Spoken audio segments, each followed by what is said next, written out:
Ruang Dewa Bela Diri, Bab 1016 sampai dengan 1020.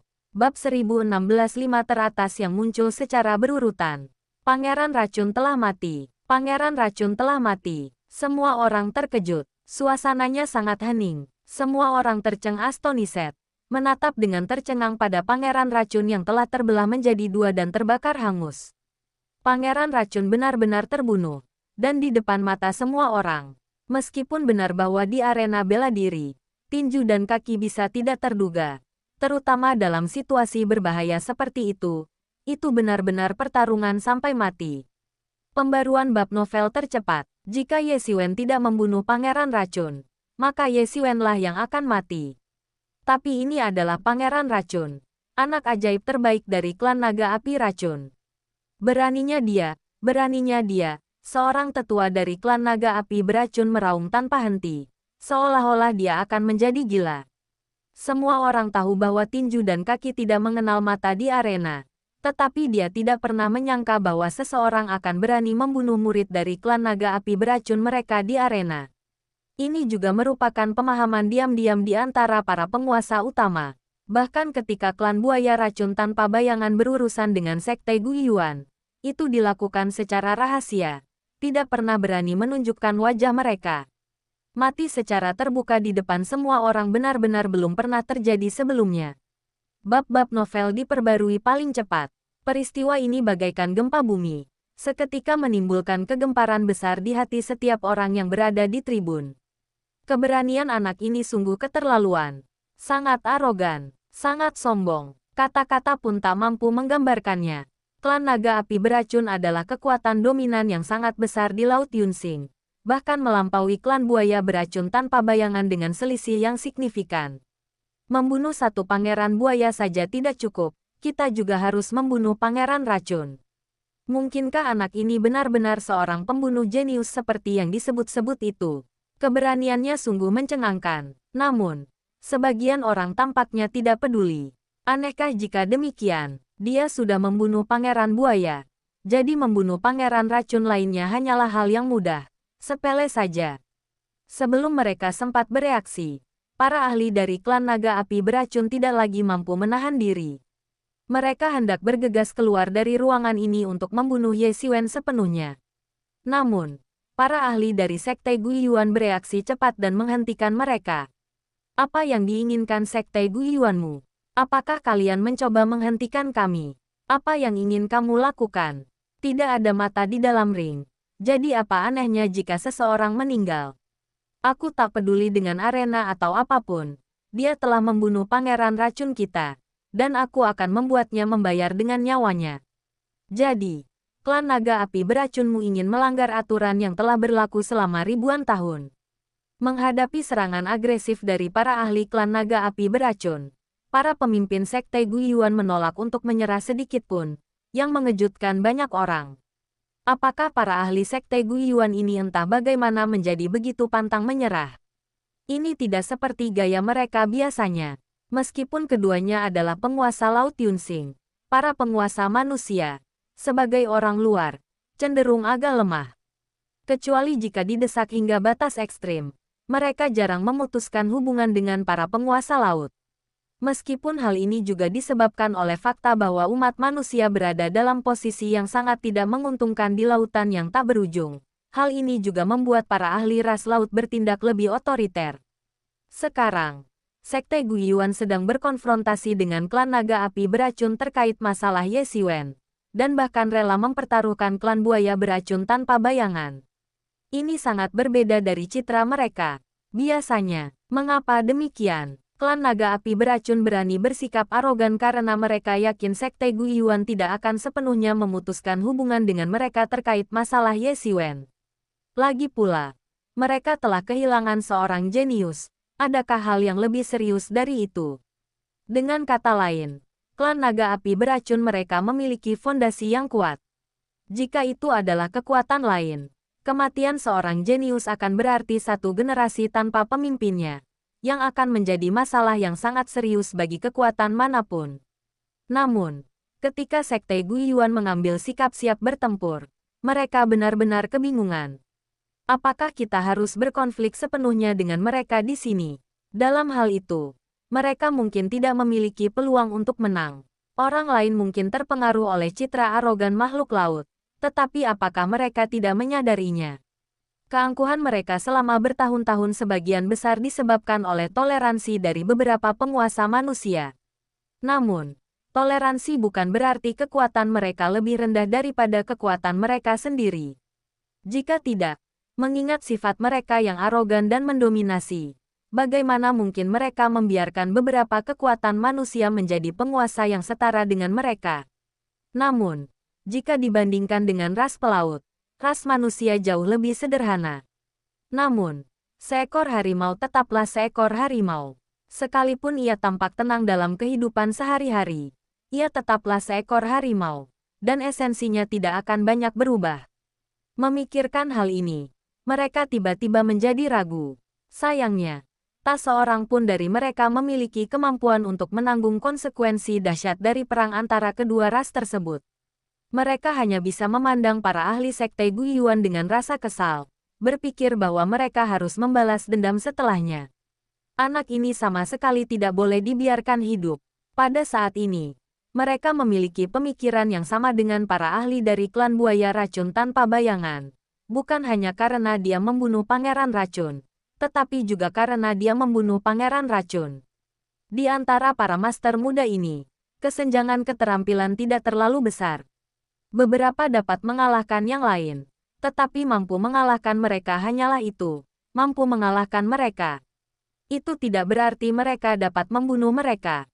Ini adalah dua konsep yang sama sekali berbeda. Begitu orang seperti itu tumbuh dewasa, mereka mungkin akan menjadi kekuatan yang merusak. Di benua kuno yang terpencil, raksasa-raksasa tingkat penguasa ini benar-benar berkuasa penuh. Dan banyak di antara mereka adalah monster purba yang telah hidup selama bertahun-tahun yang tak terhitung jumlahnya. Semua orang berada di bawah kendali para penguasa ini, tanpa terkecuali. Tetapi ada satu pengecualian, para jenius yang mengerikan. Orang-orang seperti itu dilahirkan untuk mengganggu keseimbangan, seperti anak-anak kesayangan surga. Begitu mereka muncul, mereka pasti akan mengguncang dunia. Begitu orang seperti itu muncul, kemungkinan besar akan mengganggu ketertiban seluruh wilayah. Sama seperti seorang master dari alam aspek Dharma dapat dengan mudah menghancurkan sekelompok master dari alam transenden. Mereka semua sangat menyadari ancaman yang dapat ditimbulkan oleh seorang master dengan potensi untuk mencapai tingkat yang lebih tinggi. Sayangnya, mereka adalah musuh bebuyutan. Jika orang seperti itu muncul di klan sendiri, itu akan menjadi berkah yang besar. Orang seperti itu layak untuk dibina dengan segala sumber daya yang tersedia. Namun sayangnya, dia tidak. Meskipun Ye Xiwen mungkin hanya memiliki potensi ini dan mungkin tidak akan menjadi seperti yang paling mereka takuti, hal itu tetap cukup untuk membuat mereka khawatir. Jika kita tidak segera memberantas orang-orang seperti itu, maka semua usaha selama bertahun-tahun ini akan sia-sia. Satu-satunya masalah adalah sekte Guiyuan terus menimbulkan masalah. Dan itulah yang perlu ditangani.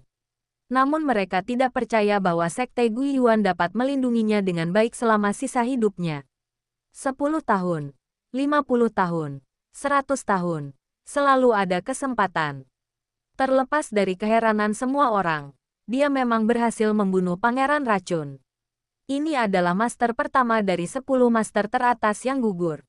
Namun, dia hanyalah orang pertama yang gugur. Bukan berarti pertempuran lainnya lebih damai. Sebaliknya, pertempuran lainnya sama brutalnya. Dalam babak pertarungan pertama ini, selain pertarungan antara Ye Xiwen dan Pangeran Racun, tidak ada satupun dari 10 karakter teratas lainnya yang merupakan karakter biasa. Ye Xiwen tidak takut dengan gas beracun Pangeran Racun, sehingga ia mampu menekannya sepanjang pertempuran. Tetapi yang lain tidak memiliki keuntungan seperti itu. Untuk melaju ke 5 besar, mereka berjuang mati-matian. Tidak seperti Ye Xiwen yang menentukan hasilnya jauh lebih awal. Karena Ye Xiwen menang lebih dulu, dia bisa dengan mudah bersantai dan menonton yang lain bertarung. Selain kelompok Ye Xiwen, pertempuran keempat kelompok lainnya memasuki fase paling intens. Di antara semuanya, pertarungan sang juara bertahan sebelumnya, Pangeran Hailong, tak diragukan lagi adalah yang paling menarik perhatian. Lawannya adalah Sang Putri, seorang murid dari Gua Terang. Meskipun Sang Putri tidak setenar Tuan Muda Naga Laut, sebagai murid utama Gua Terang, kekuatannya tidak perlu diragukan lagi. Dia melepaskan berbagai keterampilan unik, yang tidak kalah dengan Pangeran Buaya dan lainnya. Namun yang lebih menakutkan adalah Pangeran Naga Laut yang berada di hadapannya. Menghadapi putri yang perkasa itu, ia benar-benar takluk padanya. Namun, meskipun Pangeran Naga Laut sepenuhnya menaklukkan sang putri, ia tidak memiliki keunggulan mutlak. Ye Xiwen merasa aneh, karena meskipun Pangeran Hailong tampaknya mampu sepenuhnya menundukkan sang putri dengan pengalaman dan keahliannya, ia kekurangan kekuatan tempur yang dahsyat.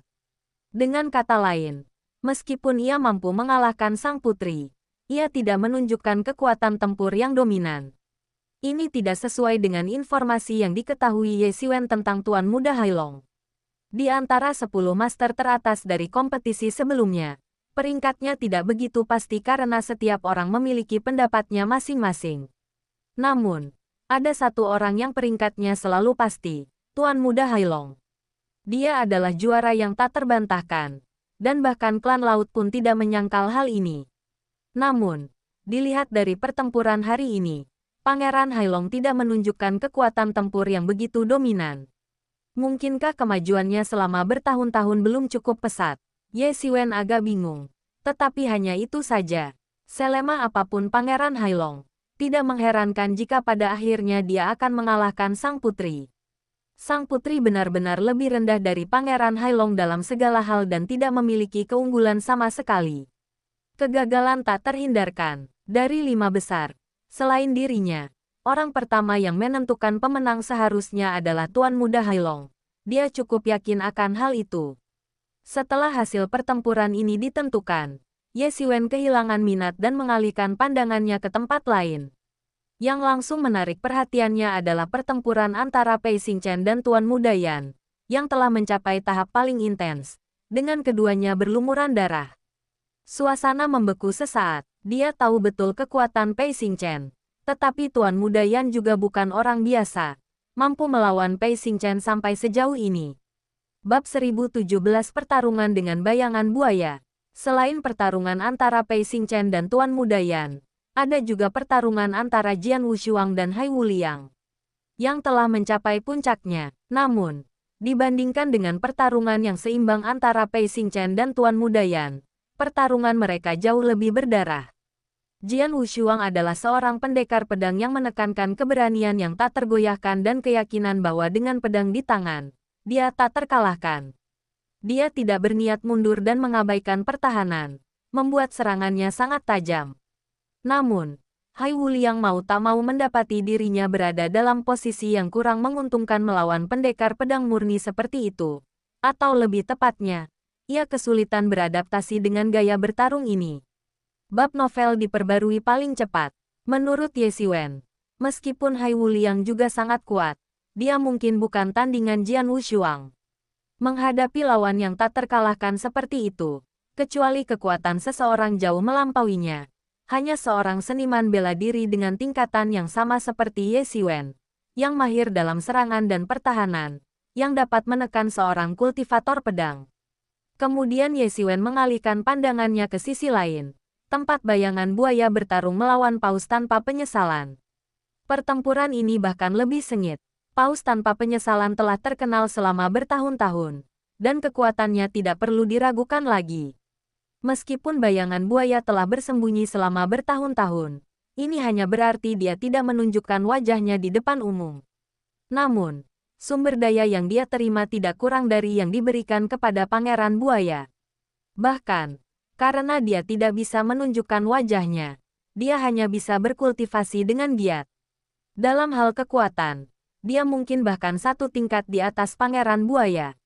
Welwito Turat memang sangat kuat, tetapi saat menghadapi Crocodile Shadow, dia tidak bisa mengerahkan seluruh kekuatannya. Meskipun 4 pertarungan lainnya sangat intens dan memukau, banyak orang bingung dan tidak bisa menebak siapa yang akan memenangkan kejuaraan final. Namun pada akhirnya, semuanya berjalan hampir sesuai dengan prediksi Ye Xiwen.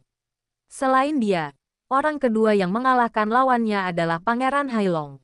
Meskipun dia tidak menunjukkan kekuatan tempur legendaris yang mendominasi, dia benar-benar mengalahkan sang putri dan akhirnya menaklukkannya, sehingga melaju dengan mulus ke 5 besar. Pertarungan antara Pei Xingchen dan Tuan Muda Yan berakhir dengan Pei Xingchen mengalahkan Tuan Muda Yan dalam satu gerakan.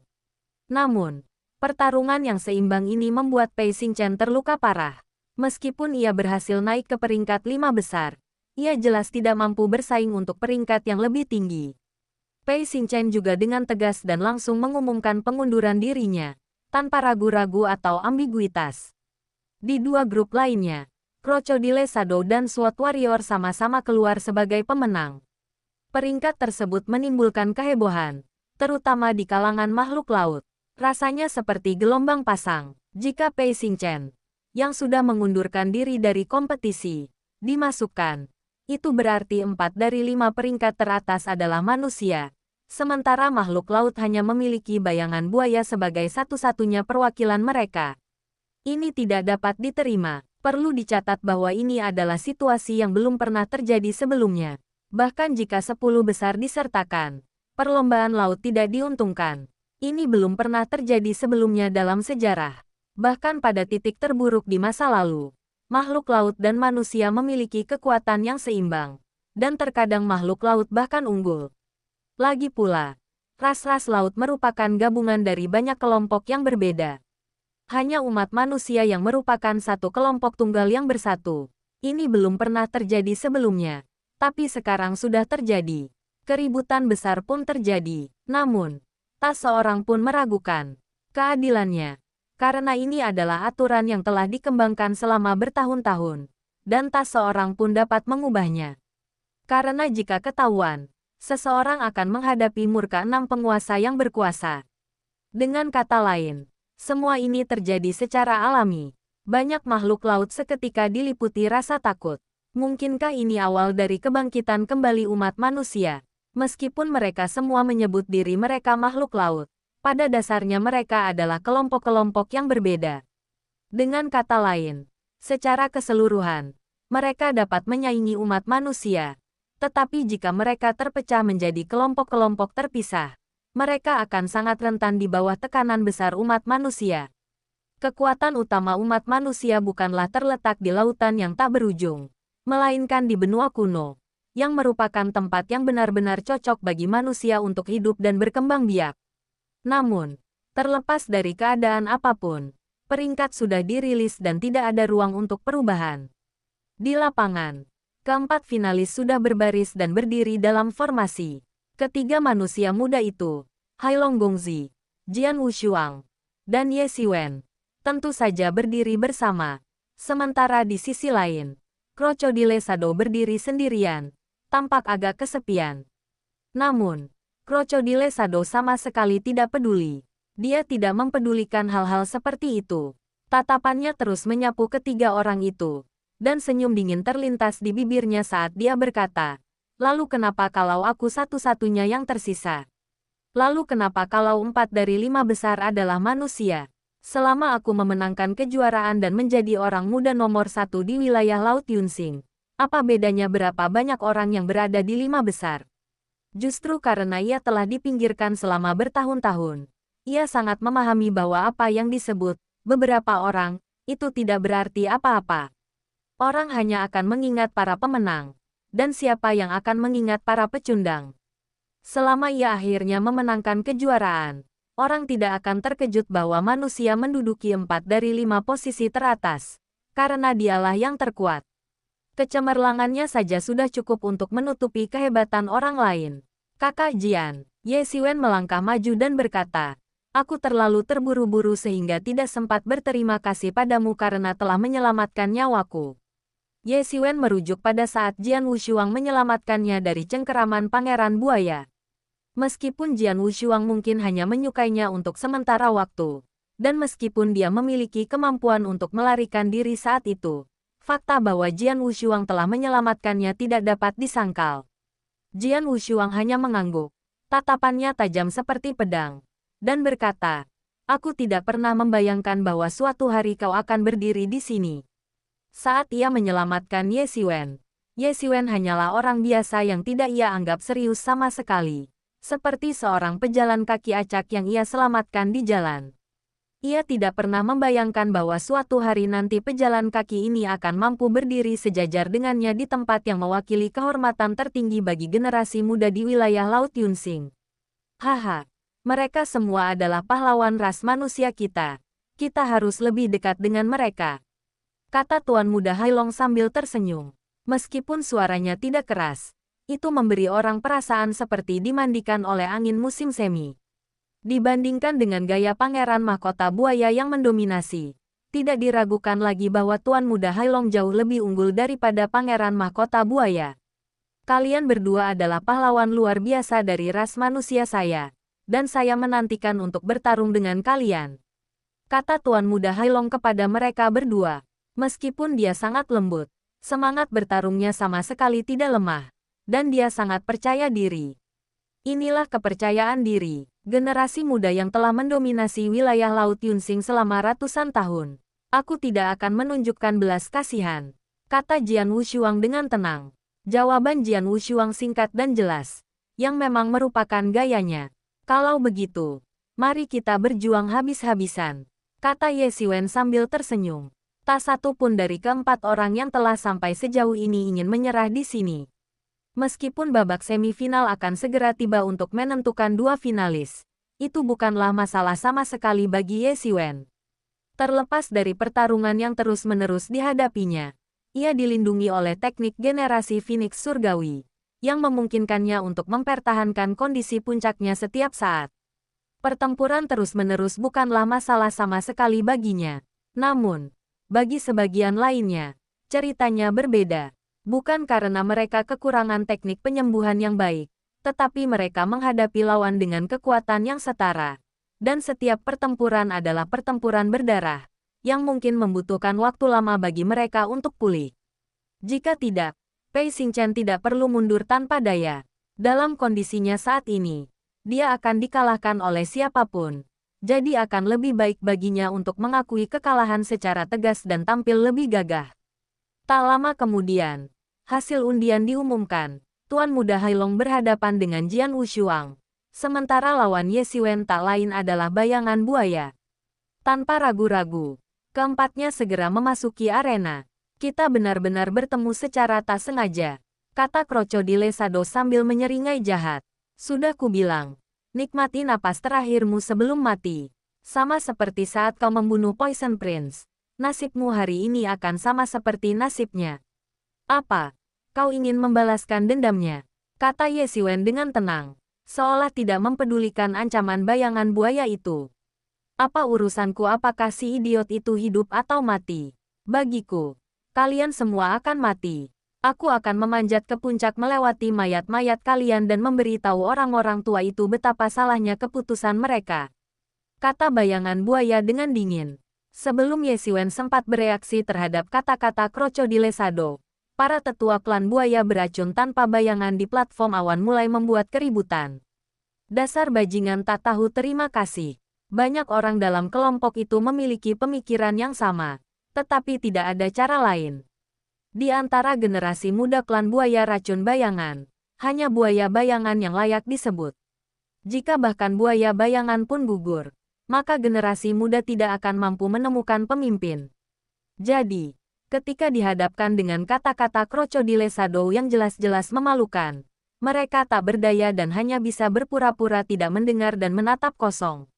Ingin memenangkan kejuaraan, jangan harap, kata Ye Xiwen sambil tersenyum, seolah sama sekali tidak menganggap serius Krokodile Sado. Waktu yang tepat, aku juga menggunakan pisau, jadi izinkan aku menunjukkan keahlian pedangku. Bayangan buaya mencibir. Dan dengan jentikan pergelangan tangannya, sebuah pedang panjang muncul di tangannya. Itu adalah pedang panjang dengan badan yang gelap dan seperti bayangan. Meskipun berada tepat di depannya, pedang itu memiliki kekuatan magis yang membuat orang ingin mengabaikannya. Pedang itu berada tepat di depan mereka, namun mereka tidak dapat melihatnya. Wosh! Pedang panjang di tangannya langsung membelah. Esensi sejati di tubuhnya sangat tebal, menjadikannya salah satu yang terbaik di antara generasi muda. Dalam sekejap, Esensi sejati yang tak terhitung jumlahnya berubah menjadi energi pedang, langsung menebas udara dan melesat ke arah Ye Xiwen. Sangat berbeda dari Ye Xiwen. Jalan pedang Ye Xiwen adalah jalan yang benar dan lurus, menggunakan tekanan untuk mengalahkan orang dan menaklukkan musuh dengan kekuatan. Membuat Anda tahu tetapi tidak dapat berbuat apa-apa. Kemampuan berpedang Crocodile Shadow mengikuti jalur yang benar-benar aneh. Pedang itu jelas berada di depannya. Tetapi ketika muncul, pedang itu berada di tempat yang sama sekali berbeda. Bab 1018 metode aneh macam apa ini? Sungguh menggelikan. Teknik serangan pisau semacam ini sangat sulit untuk ditangkis sehingga seseorang bisa dengan mudah terbunuh jika tidak berhati-hati. Bagi Ye Xiwen, ini sebenarnya lebih sulit dihadapi daripada jalur yang kuat dan berat. Secepat apapun serangannya, selalu ada jalur yang tetap. Selama ada jalur, Ye Xiwen selalu bisa bertahan melawannya, secepat apapun serangannya. Tetapi menghadapi pedang yang sulit ditangkap ini, Ye Xiwen agak tak berdaya. Keduanya adalah teknik pedang, tetapi bentuk ekspresinya sangat berbeda dari milik Ye Xiwen. Bab novel diperbarui paling cepat. Namun, perbedaan terbesar antara Crocodile Shadow dan Ye Xiwen adalah bahwa bagi Crocodile Shadow, jalan pedang adalah jalannya. Sedangkan bagi Ye Xiwen, jalannya adalah jalan seni bela diri. Dia hanya menggunakan jalan seni bela diri untuk mengendalikan jalan pedang. Ini adalah dua tingkatan yang sangat berbeda. Meskipun permainan pedangnya tidak terduga dan sulit ditebak, gerakannya bahkan lebih cepat. Dia seperti bayangan, melesat keluar dan langsung menebas wajah Ye Xiwen sebelum mengungkapkan wujud aslinya. Ye Xiwen mendengus dingin. Energi pedang apinya langsung memadat dan menebas ke bawah. Meskipun bayangan buaya cepat, Ye Xiwen bahkan lebih cepat, bisa dibilang mencapai kecepatan puncaknya. Meskipun dia menyerang belakangan, dia tiba lebih dulu. Pembaruan bab novel tercepat, dia langsung menangkis pedang yang menebas ke arahnya. Ledakan, kedua pedang panjang itu bertabrakan dengan keras di udara, menghasilkan ledakan yang memekakkan telinga. Dua energi yang sama sekali berbeda langsung menyebar keluar, berubah menjadi gelombang kejut mengerikan yang beriak keluar dalam lingkaran konsentris. Ketika pertarungan mencapai babak semifinal, kekuatan-kekuatan besar bergabung untuk memperkuat arena untuk pertama kalinya. Untuk pertarungan sebelumnya, tingkat pengamanan ini mungkin sudah cukup, tetapi untuk generasi master muda yang semakin mengerikan, hal itu tampak agak tidak memadai. Namun, arena tersebut, yang diperkuat oleh seorang ahli dari alam aspek Dharma, tentu saja luar biasa. Keduanya saling bertukar pukulan, namun tak satu pun berhasil menembus penghalang tersebut. Setelah menangkis teknik pedang bayangan buaya dengan satu serangan, Ye Xiwen melepaskan energi pedang berapi-apinya hampir tanpa ragu, menebas secara horizontal dan menciptakan aura pedang besar yang menyapu langit. Crocodile Shadow hanya berusaha mempertahankan kekuatan fisiknya dan nyaris tidak berhasil menghindari energi pedang itu. Pedang itu hanya berjarak 1 cm dari wajahnya sebelum menebas. Tanpa berhenti, dia menghentakkan kakinya dan langsung mundur lebih dari 10 meter. Baru kemudian dia berhenti, berdiri, dan menatap Ye Xiwen. Pupil matanya berubah seperti mata binatang berdarah dingin, seperti buaya atau ular, memancarkan aura yang mengerikan. Tidak buruk, kecepatanmu lumayan, cukup untuk menarik minatku, kata Crocodile Shadow sambil mencibir. Kata-katanya belum sepenuhnya terucap ketika ia sudah muncul di hadapan Ye Xiwen dalam sekejap, tak seorang pun tahu bagaimana ia bergerak. Bahkan, sangat sedikit orang yang pernah melihatnya bergerak. Pedang panjang di tangannya menelusuri jalur yang menyeramkan, melesat tak beraturan di udara. Dan dalam sekejap, pedang itu telah menerkam Ye Xiwen. Serangan ini sangat cepat, namun juga sangat sulit diprediksi. Dan bukan hanya sulit diprediksi, kekuatannya juga eksplosif, menghancurkan udara dimanapun pedang itu lewat. Ia memiliki kekuatan untuk mencabut gunung. Bagaimana mungkin teknik pedang yang digunakan dengan kekuatan sebesar itu tidak cepat? Ye Xiwen menghentakkan kakinya, dan aura ilahi keemasan seketika memancar dari tubuhnya. Dari kejauhan, dia tampak seperti dewa yang terbalut emas, terlihat sangat agung. Namun, bahkan dia pun harus menghindari ujung pedang. Jika Ye Xiwen terkena serangan di tempat, dia mungkin akan langsung terbelah menjadi dua. Dia sama sekali tidak ragu tentang tekad Crocodile Shadow untuk membunuhnya. Ledakan. Sebuah retakan besar tiba-tiba muncul di arena yang kosong. Dan energi pedang yang mengerikan berkobar di dalamnya. Membentuk gelombang kejut yang menakutkan yang menyebar ke segala arah. Asap dan debu mengepul. Dan pasir serta batu beterbangan kemana-mana. Semua orang menatap dengan mata terbelalak. Mencoba melihat menembus debu dan asap saat keduanya bertarung. Tetapi kecepatan mereka terlalu tinggi. Sangat sedikit orang yang bisa melihat menembus mereka. Bahkan banyak ahli veteran di tingkat ke-9 alam transenden merasa seperti akan buta ketika menghadapi situasi ini. Justru karena itulah terlihat betapa menakutkannya kedua orang ini. Mereka hampir mencapai titik di mana manusia pun tidak dapat melihat mereka dengan jelas lagi. Bayangan buaya memang menakutkan. Tetapi Ye Xiwen, yang berhasil bertahan dan tidak terbunuh, juga bukanlah orang biasa.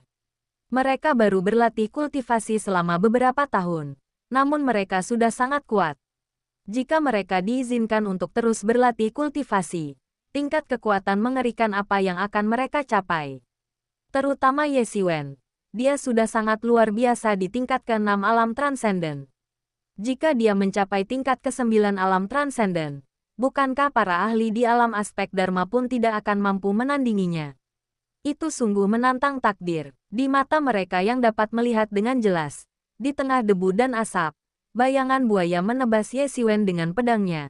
Tetapi Ye Xiwen lenyap begitu saja dalam semburan cahaya keemasan. Dia meleset.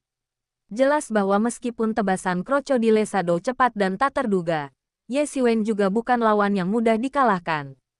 Tak lama kemudian, asap dan debu menghilang, dan semua orang dapat melihat dengan jelas kembali, yang memicu seruan kegembiraan. Bayangan buaya ini sangat kuat. Ia benar-benar mampu menekan Ye Xiwen. Klan buaya racun tanpa bayangan benar-benar sesuai dengan reputasinya sebagai salah satu penguasa tertinggi. Fondasinya sangat dalam. Meskipun pangeran buaya telah tiada, bayangan buaya tampaknya tidak kalah kuat dari pangeran buaya. Sungguh luar biasa. Ya, itu sangat cepat. Jika itu aku mungkin akan terbelah dua di tempat. Apakah semua master muda sudah sehebat ini?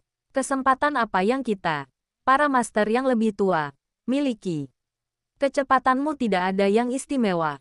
Ejekan Ye Xiwen terdengar dari balik bayangan buaya. Dia melancarkan serangan balik, dan energi pedang api di tangannya mengembang beberapa kali lipat dalam sekejap. Saat dia mengayunkannya, tercipta angin kencang dan jatuh seperti pedang raksasa. Wosh! Bayangan itu melesat dari tubuh buaya. Tetapi tidak ada darah yang keluar, itu hanyalah ilusi. Aku akui, kekuatanmu lebih tinggi dari yang kubayangkan.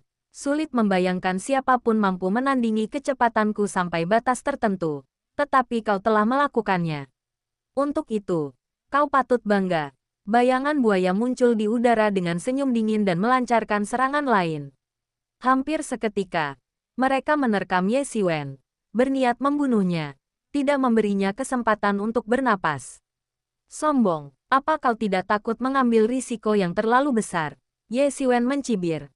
Energi pedangnya yang berapi-api menghantam serangan itu langsung tanpa gentar. Ledakan, ledakan, ledakan. Keduanya bertarung beberapa kali di atas ring, dan terasa seperti mereka berimbang. Dua aura kuat itu bertabrakan, dan gelombang kejut menghantam penghalang, hampir menghancurkannya. Skala pertempuran mereka terus meningkat, dan penghalang yang sebelumnya mengendalikan keadaan tiba-tiba mulai bergetar dan runtuh. Meskipun kekuatanmu lebih tinggi dari yang kubayangkan, itu tidak akan menyelamatkanmu dari takdirmu. Kata bayangan buaya dingin, izinkan aku menunjukkan jalanku yang tidak lazim, jalan yang melampaui semua jalan lainnya. Sosoknya terus berkedip di udara, sehingga mustahil bagi indera ilahi Ye Xiwen untuk menguncinya, apalagi menggunakan serangan senjata sihir. Sikat, ketika dia muncul kembali, pedang panjangnya telah menerjang Ye Xiwen, hampir membelahnya menjadi dua di tempat. Dengan bunyi dentang keras, seperti logam yang berbenturan, pedang panjang itu menghantam penghalang berwarna merah darah, meretakannya seolah-olah akan hancur kapan saja. Namun, ini juga memberi Ye Xiwen kesempatan untuk menyesuaikan diri. Dia langsung mengunci target pada buaya itu dan menebas dengan pedang panjangnya, mengubah area sekitarnya menjadi lautan api. Benar saja. Bayangan buaya itu menampakkan wujudnya, dan pedang panjang Ye Xiwen mengikutinya dengan dekat, seperti lintah yang menempel pada tulang, langsung menerkamnya. Desir, bayangan buaya buru-buru melangkah untuk menghindari serangan itu, tetapi kecepatan pedang Ye Xiwen sangat cepat.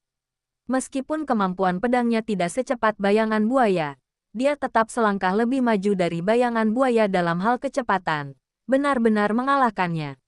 Desis, meskipun ia menghindar dengan cepat, ia tetap terkena goresan pedang Ye Xiwen, dan luka besar langsung terbuka di antara pinggang dan perutnya, dengan darah menyembur keluar seketika.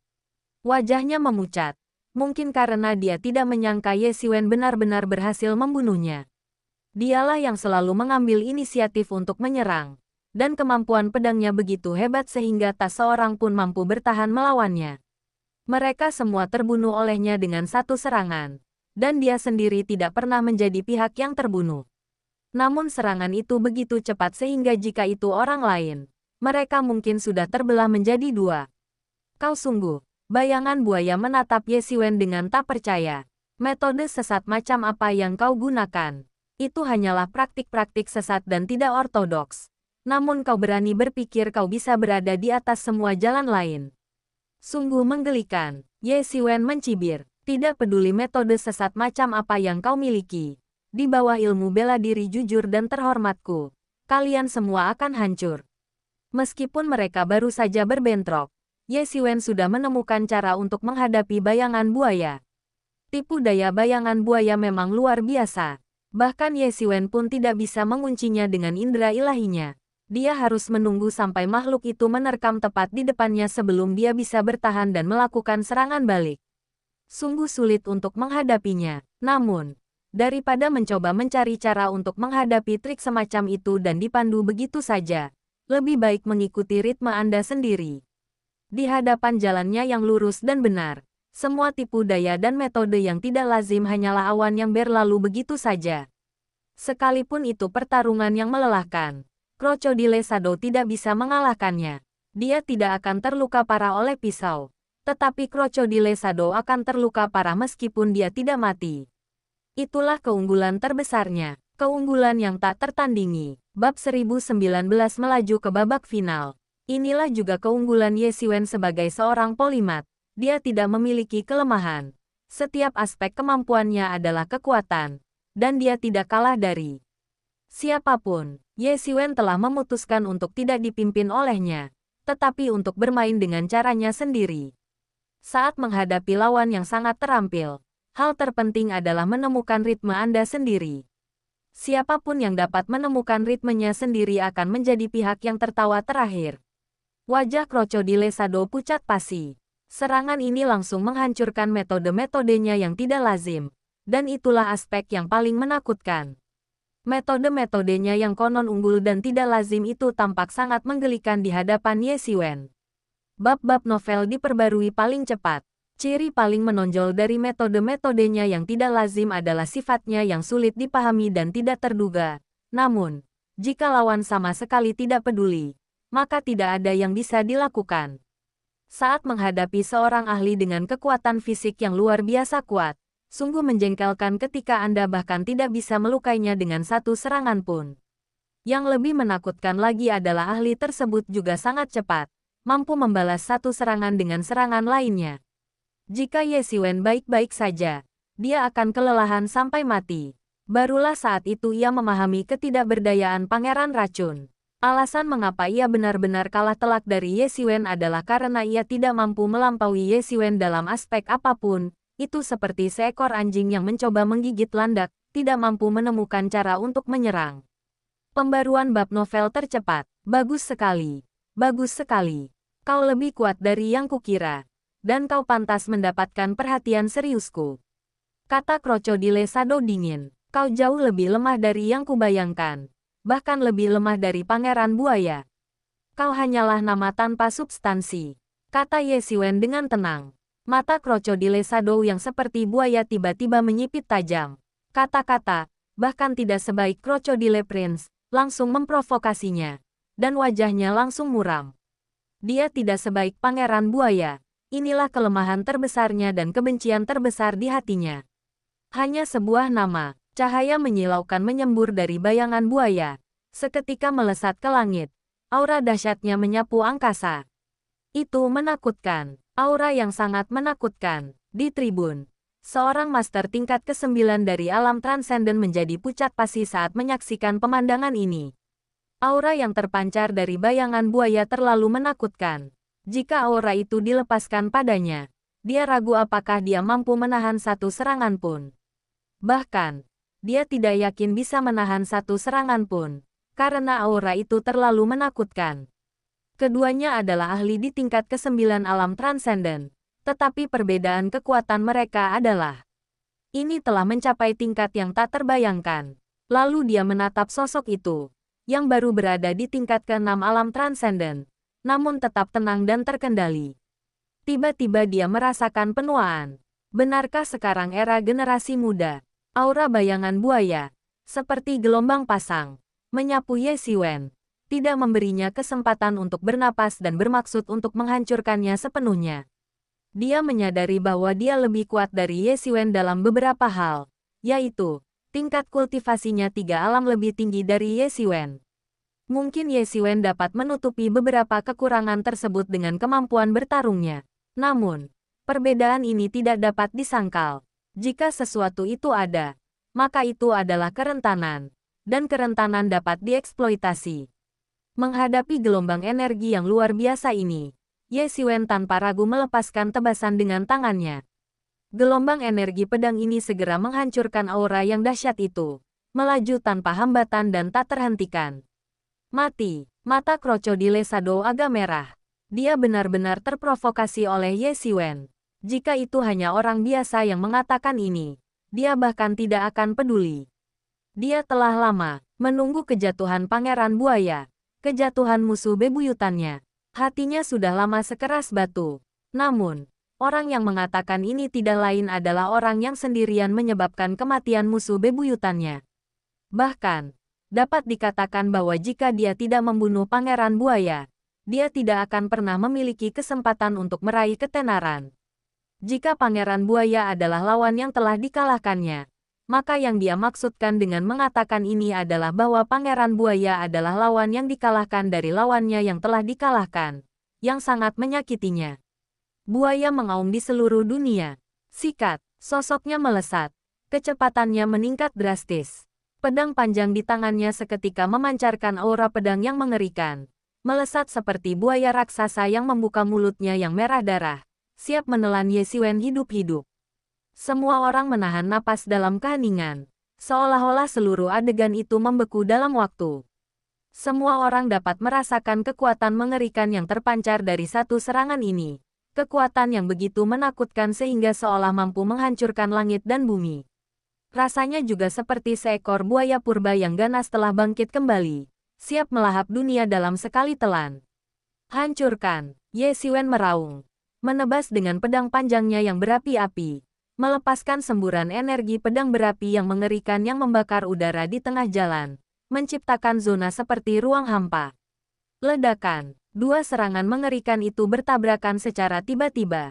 Yang dilihat oleh para penonton hanyalah awan jamur raksasa yang langsung membubung. Dan gelombang kejut yang mengerikan meluas menjadi bola besar, menelan keduanya. Kemudian ia langsung menyerbu ke arah penghalang di sekitarnya. Ledakan, tabrakan mengerikan itu membuat jantung semua orang berdebar kencang. Apa sebenarnya yang terjadi? Siapa yang memenangkan bentrokan ini? Apakah itu krokodil Shadow atau Ye Xiwen? Segera setelah itu, dua sosok melesat keluar dari gelombang kejut yang tak berujung, satu demi satu, dan hampir seketika mereka menerkam, hanya untuk menemukan bahwa salah satu dari mereka sebenarnya sedang melarikan diri. Orang itu adalah krokodil Shadow. Krokodil Shadow memiliki luka lain di dada dan perutnya, dengan darah mengalir deras, membuat para penonton merinding. Krokodil Shadow kalah, teriak seseorang saat melihat pemandangan ini. Krokodil Shadow jelas berada dalam posisi yang kurang menguntungkan dalam pertarungan ini dan bahkan mengalami luka yang lebih dalam. Barulah kemudian gelombang kejut akhirnya mereda.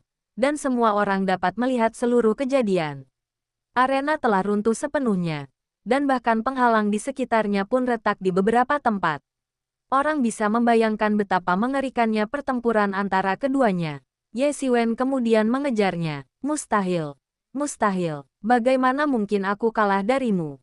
Seru Krokodile Shadow. Masih tak percaya.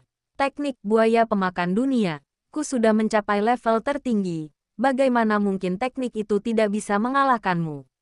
Saat itu, Krokodile Shadow menatap Ye Siwen seolah-olah dia melihat hantu. Dia belum pernah melihat orang seaneh itu sebelumnya. Dia benar-benar tak berdaya di hadapan Ye Siwen. Keangkuhan Krokodile Shadow berasal dari kemampuannya sendiri. Jurus andalannya, Krokodile Devouring the World, begitu dahsyat sehingga hanya sedikit anggota klan buaya racun tanpa bayangan yang mampu menguasainya. Dan mereka yang mampu pun sebagian besar adalah ahli di alam aspek Dharma.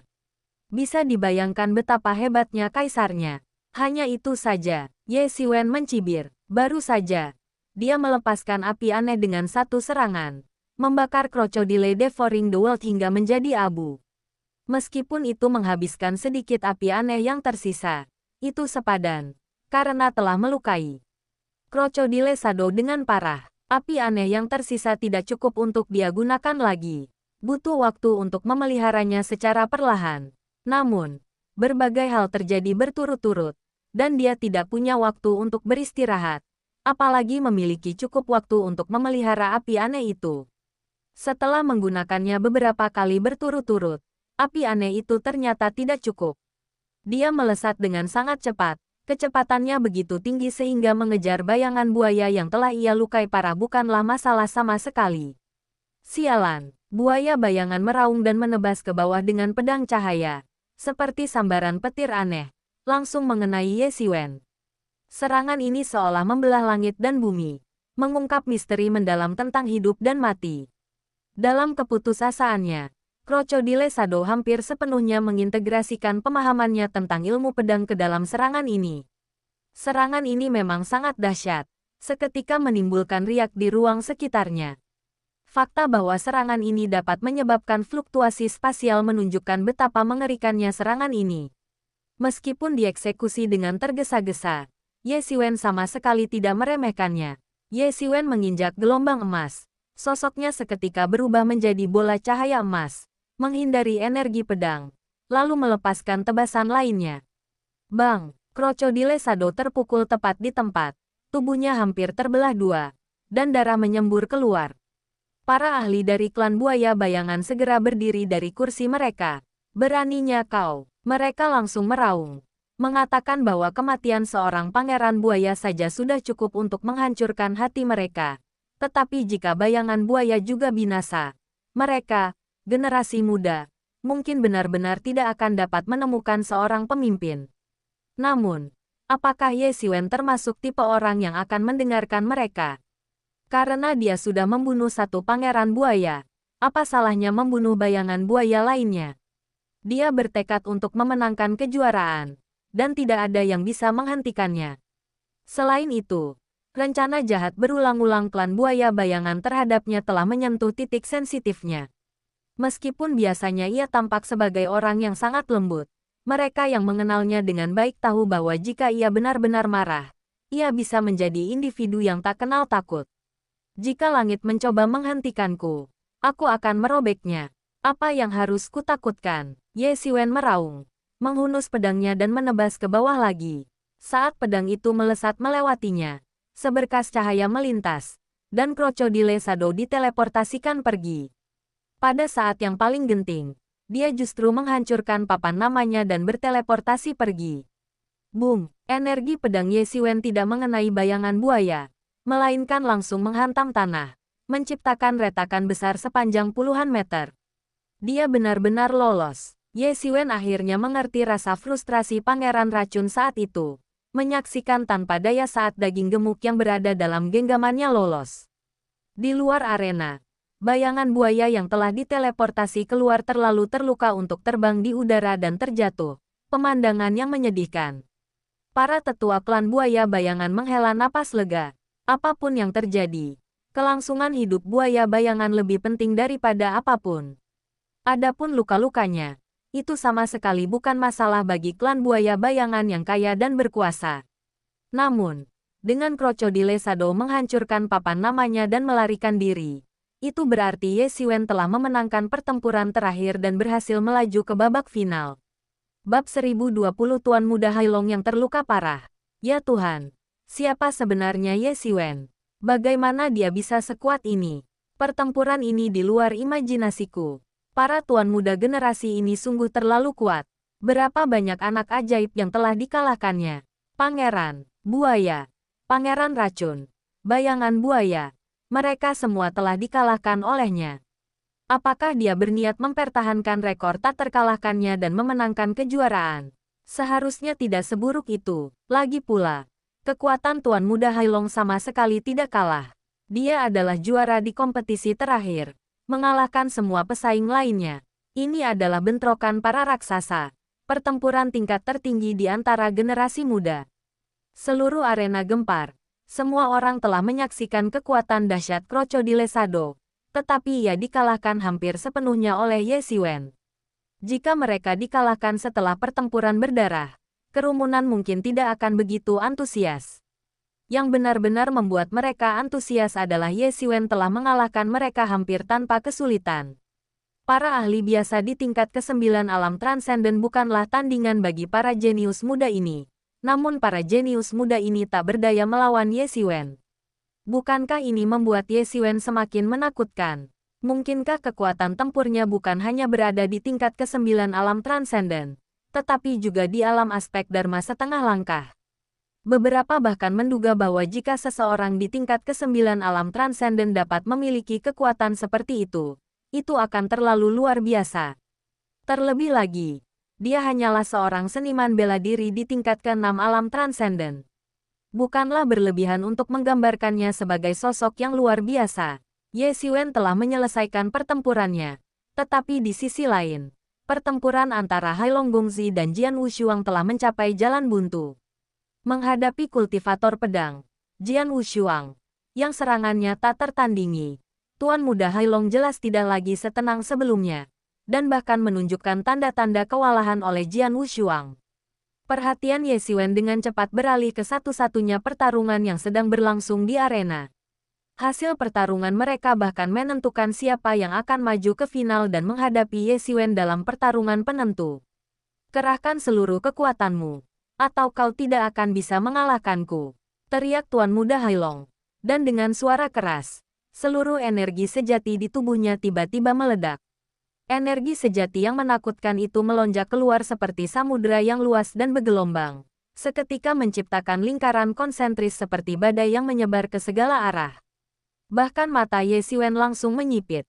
Esensi sejati di tubuh Tuan Muda Hailong ini sangat mendalam.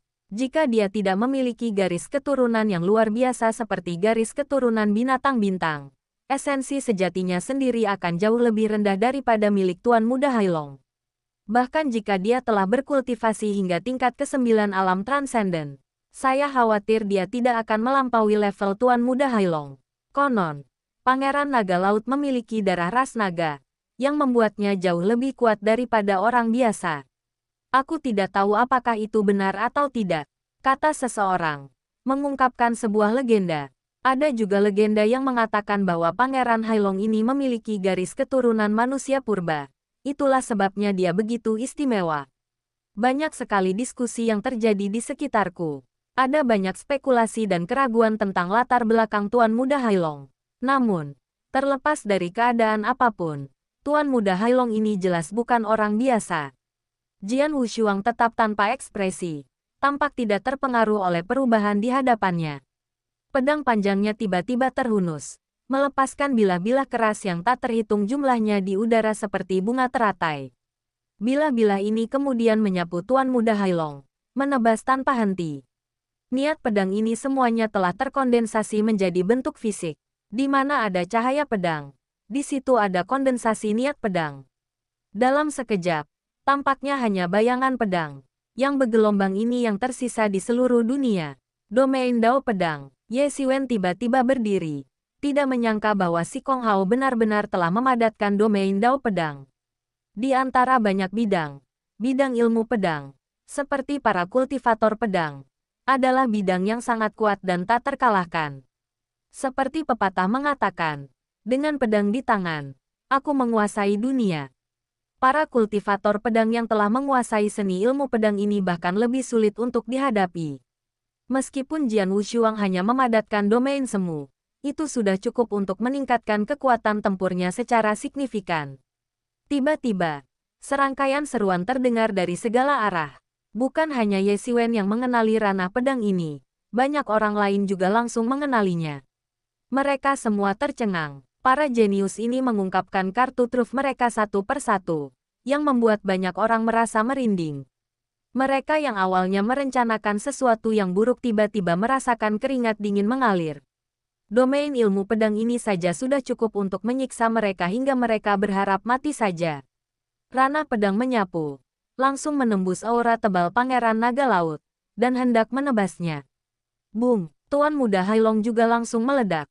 Dalam sekejap, semua energi pedang di dunia tampak membeku di tempat, tidak dapat mendekat sama sekali. Tuan Muda Hailong kemudian melepaskan Sudo Domain miliknya sendiri. Kedua Sudo Domain itu seperti dua mesin raksasa yang bertabrakan di langit, menciptakan gelombang kejut yang mengerikan saat mereka melahap dan menghancurkan satu sama lain. Meskipun ranah pedang sangat tajam, ranah Tuan Muda Hailong bagaikan lautan tak berujung, menerobos satu gelombang hanya untuk diikuti oleh gelombang lainnya. Begitu seseorang terjebak di dalamnya, seolah-olah terperangkap dalam rawa, tidak dapat menerobos sama sekali. Kedua pihak sempat berada dalam kebuntuan di udara untuk sesaat. Ledakan, ledakan, ledakan. Meskipun wilayah kekuasaan mereka masing-masing tidak dapat saling melukai, wujud asli mereka tetap terlibat dalam pertempuran yang cepat, dan wilayah kekuasaan tersebut tidak dapat menjadi penghalang mendasar bagi mereka. Kengerian yang luar biasa dari pertarungan antara dua ahli yang berada di ambang memasuki alam aspek Dharma setengah langkah sungguh tak terbayangkan. Ini adalah pertama kalinya Jian Wushuang menunjukkan tingkat kekuatan tempur seperti itu. Awalnya, semua orang mengira dia kuat, tetapi tidak ada yang menyangka dia bisa bertarung setara dengan Hailong Gongzi. Lagi pula, di mata semua orang, Hailong Gongzi berbeda dari yang lain. Dia adalah nomor satu yang tak terbantahkan di antara generasi muda. Wilayah kedua belah pihak masih terus saling melahap dan melenyapkan satu sama lain. Puff! Tuan Muda Hailong tiba-tiba memuntahkan seteguk darah. Tubuhnya menjadi goyah, dan senyum pahit muncul di wajahnya. Di sisi lain, Jian Wushuang, yang sebelumnya melancarkan serangan sengit, tiba-tiba berhenti dan menatap Tuan Muda Hailong. Lalu berkata, "Apakah Anda terluka?" Wajah Tuan Muda Hailong memucat lalu memerah sebelum akhirnya mengangguk. "Pantas saja kau terluka parah. Itu membuat semuanya jadi sia-sia. Mari kita akhiri saja untuk sekarang. Aku pasti akan kembali untuk menantangmu lagi saat kau sembuh." Jian Wushuang menggelengkan kepalanya, meremas papan nama itu, dan pergi dengan tegas dan anggun tanpa ragu-ragu. Namun, kata-katanya menimbulkan kehebohan di antara kerumunan. Tuan Muda Hailong terluka. Bagaimana ini mungkin? Semua orang mulai membicarakannya dengan tak percaya. Wajar jika Tuan Muda Hailong terluka. Tak seorang pun bisa mengatakan bahwa mereka tidak akan pernah terluka seumur hidup mereka. Namun, sebagai murid utama dari Hailong Mansion, status Hailong Gongzi tidak perlu diragukan lagi. Dia jelas salah satu yang terbaik di antara generasi muda. Jika dia terluka, Hailong Mansion pasti tidak akan tinggal diam dan pasti akan memberinya berbagai ramuan dan pil obat. Tetapi Hailong Gongzi tetap berpartisipasi dalam kompetisi dalam keadaan cedera serius. Apa artinya ini? Ini menunjukkan bahwa cedera yang diderita Tuan Muda Hailong bukanlah masalah sepele. Bahkan, bisa dikatakan sangat serius sehingga istana Hailong pun tidak dapat berbuat apapun dalam waktu singkat. Jika tidak, bagaimana mungkin Istana Naga Laut hanya berdiri dan menyaksikan Tuan Muda Naga Laut yang terluka parah ikut serta dalam kompetisi? Bagi sebuah bangunan raksasa seperti Hailong Mansion, dengan kekayaannya yang melimpah, bahkan cedera paling parah pun dapat disembuhkan sepenuhnya dalam waktu singkat dengan mengonsumsi berbagai ramuan dan pil obat. Yang terpenting, meskipun terluka parah, Tuan Muda Hailong berhasil berjuang sampai ke sini. Kekuatannya sungguh luar biasa. Ye Xiwen mengangguk setuju. Tak heran jika Tuan Muda Hailong ini agak berbeda dari rumor yang beredar. Dia tidak memiliki tingkat kekuatan tempur yang legendaris dan mendominasi. Sekarang setelah kau menyebutkannya, aku jadi teringat desas-desus sebelumnya. Tuan Muda Hailong terluka parah di tanah tersegel. Tidak hanya terluka parah, tetapi tampaknya semua orang dari kediaman Hailong bertemu dengan makhluk luar biasa di tanah tersegel dan menderita kerugian besar, hampir musnah. Pada saat itu, seorang ahli bela diri tiba-tiba menepuk dahinya, seolah-olah dia baru saja teringat sesuatu dan berkata, "Aku juga pernah mendengar desas-desus ini. Sepertinya bukan hanya si Dragon Mansion, tapi kekuatan-kekuatan besar lainnya juga menderita kerugian besar di tanah yang disegel itu."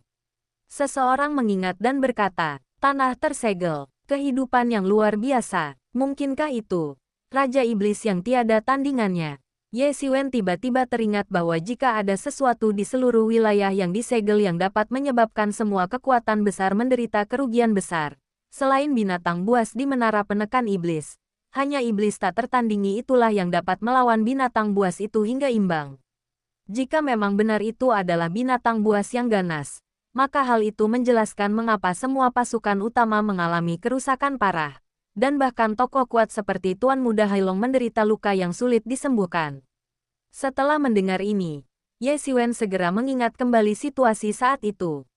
Awalnya, dia berpikir bahwa setelah berita tentang menara penekan iblis menyebar, kekuatan-kekuatan besar akan segera mengirim orang untuk memberikan dukungan, tetapi ternyata tidak demikian. Pada akhirnya, orang-orang dari kekuatan-kekuatan besar memang datang untuk memberikan dukungan, tetapi mereka dikirim dari benteng-benteng sekte-sekte besar, bukan dari para ahli dari kekuatan-kekuatan besar yang berada di dekat tanah yang disegel. Hal ini pernah membingungkannya. Mengapa tidak mengirimkan para ahli yang sudah tersedia daripada harus mengirim orang-orang dari berbagai pasukan lain? Sekarang setelah kupikir-pikir, aku tiba-tiba mengerti. Alasan sebenarnya adalah mereka tidak mengirim bala bantuan, tetapi mereka memang tidak punya waktu. Setelah menghadapi iblis yang tak tertandingi itu, sudah merupakan keajaiban bahwa mereka tidak sepenuhnya musnah, apalagi mengirim bala bantuan.